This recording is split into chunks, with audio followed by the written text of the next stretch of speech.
ಉರಿ ಬಿಸಿಲ ಮೇ ತಿಂಗಳ ವಸಂತಕಾಲ ಪಕ್ವವಾಗುವ ಸಮಯ. ಮರ ಗಿಡಗಳು ಪ್ರಕೃತಿ ದೇವಿಗೆ ಹೂಗಳ ಆರಾಧನೆಯಲ್ಲಿ ತೊಡಗುವ ಕಾಲ.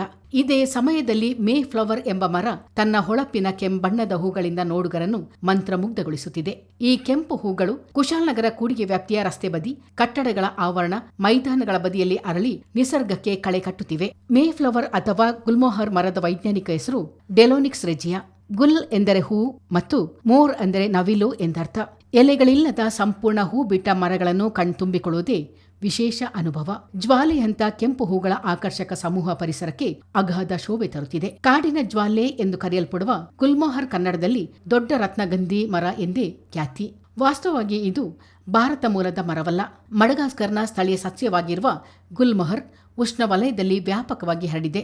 ಏನೇ ಇರಲಿ, ಬೇಸಿಗೆಯ ಆರಂಭದ ಸಂಕೇತವಾಗಿರುವ ಗುಲ್ಮೋಹರ್ ಗಿಡಗಳನ್ನು 1820ರ ಸುಮಾರಿಗೆ ಜೆಕ್ ಸಸ್ಯಶಾಸ್ತ್ರಜ್ಞ ವೆನ್ವೆಲ್ ಬೌಜರ್ ಎಂಬಾತ ಮಡಗಾಸ್ಕರ್ನಿಂದ ಮಾರಿಷಸ್ಗೆ ತಂದನೆಂಬ ಉಲ್ಲೇಖವಿದೆ. ಅಲ್ಲಿಂದ ಈ ಮರಗಳು ಆಫ್ರಿಕಾ, ಕೆರಿಬಿಯನ್, ದಕ್ಷಿಣ ಅಮೆರಿಕ ಮತ್ತು ಏಷ್ಯಾ ರಾಷ್ಟ್ರಗಳಲ್ಲಿ ಹರಡಿದ್ದವಂತೆ.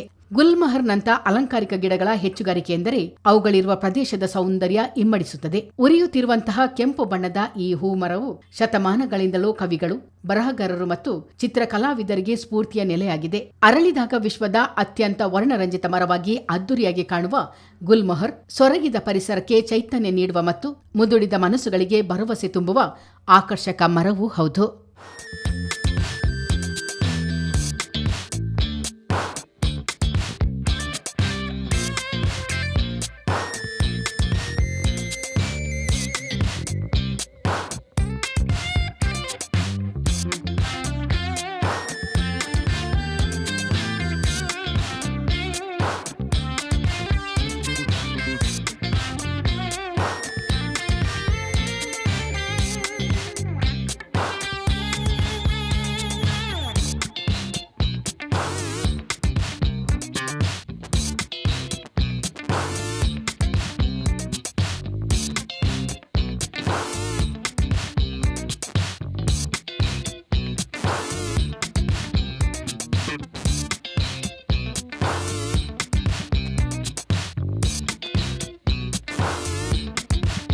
ಚಿತ್ತಾರ ನ್ಯೂಸ್ ಮಡಿಕೇರಿ.